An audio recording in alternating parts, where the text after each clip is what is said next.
Hi everyone, CCF here, back with that all-important video to let you know exactly how I'm doing with STORJ after 1 month.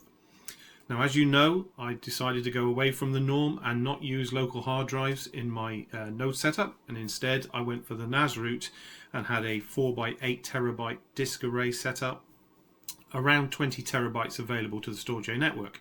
So it'll be very interesting to see how that's performed. Now, first thing I did obviously was, as you've seen in other videos, use the estimator spreadsheet that was available within the community to work out what my expectations could be. And I've been keeping a spreadsheet of earnings in this first month, so we'll have a look at that. But first, let's have a look at the node and see what's going on there. So I've got a remote desktop session to it. I'll just give the screen a refresh. Now I'm going to be making another video, another one of the STORJ bite-size episodes, to let you know some tweaks that I've been making just to make the whole system a bit more stable, so watch out for that. But if we have a look at the node here, we can see where it's currently been up for about 64 hours without incident.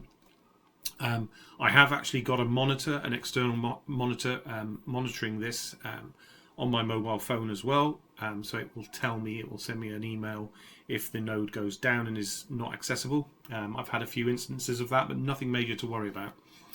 So we can see bandwidth, total bandwidth this month, 2.91 terabytes. So egress of that is 454 gigabytes and ingress 2.46 terabytes. So not too bad there. Average disk space 1.17 terabytes used. Total used at the moment, and it has been fluctuating, going up and down. There's been a lot of movement of files into the trash. The trash has been building up, but it has, as they promised, been depleting.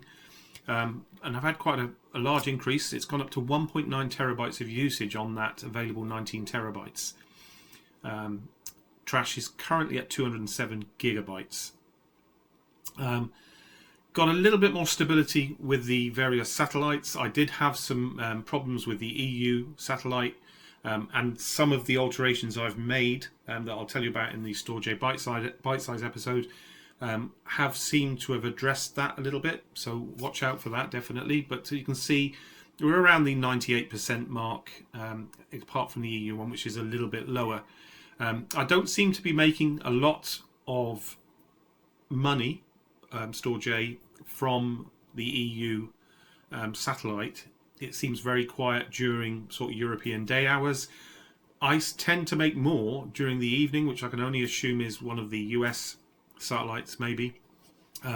So that seems to be where most of my income is coming from at the moment. So in total, current monthly earnings for October so far, and we've still got 4 days to go because it's the 26th or end of the 26th now, $2.34 or the equivalent in STORJ. And we can go and have a look at the breakdown for that. So if we have a look at the payout information, we can see that estimated earnings, so that's everything that's not held back, will be about 70 cents, they reckon. It's currently 58 for me.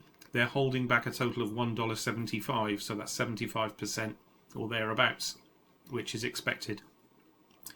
Nothing else really to show you on here, because this is the residual amounts that were earned the tail end of September, you know, just for the few days that it was running. And this will obviously refresh as we go into November and populate with the figures from October.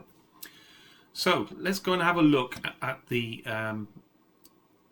spreadsheet that I've been keeping just over here.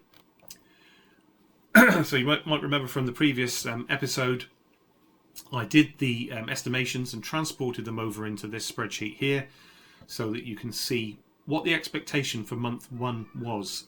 An expectation of 0.25 of a terabyte of storage usage, with 6 cents paid and 18 cents held, a total of 24 cents. Well, we have absolutely blasted that. I have no idea why. It could be for a number of reasons. We'll discuss those in a moment. But as I said, total of 1.9 terabytes, 175 held, 58 paid so far. And you can see that exceeded the expectation by 1.65 terabytes and that amount of money.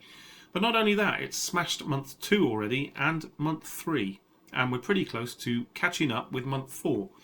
So, am I happy about that? Well, yes, it's exceeded expectations, fourfold. All seems good.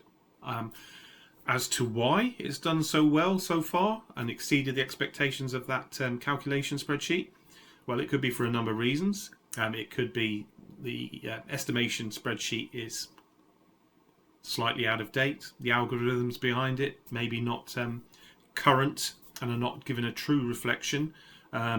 I did fill in the bandwidth usage correctly on that spreadsheet for upload and download, so I did everything correctly. The other thing it could be a difference between that spreadsheet being tailored to give you estimations against local hard drive storage on your node as opposed to NAS storage.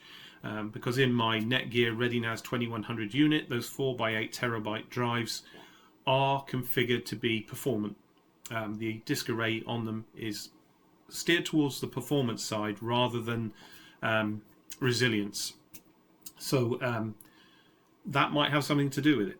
Apart from that, I don't know, but let's hope it continues because the growth is, as I say, 3 months ahead of itself at the moment, and if it keeps going like that, then it should be pretty good. So that is how things are going with me with the STORJ node at the moment. As I say, nothing else to show you today in this episode. That's just to give you an idea of how it's going for me with NAS storage usage. Look out for that STORJ bite-size episode, as I said, because I'm going to tell you about a few things that I found were giving my node instability, and I've managed to get it a bit more stable by making some changes, and you might find that useful as well. So I hope you've enjoyed that. Please give it a thumbs up if you did enjoy it. Please subscribe if you haven't already, and hit the bell notification icon so that you know when I put up that STORJ bite-size episode. But for now, I'll say goodbye.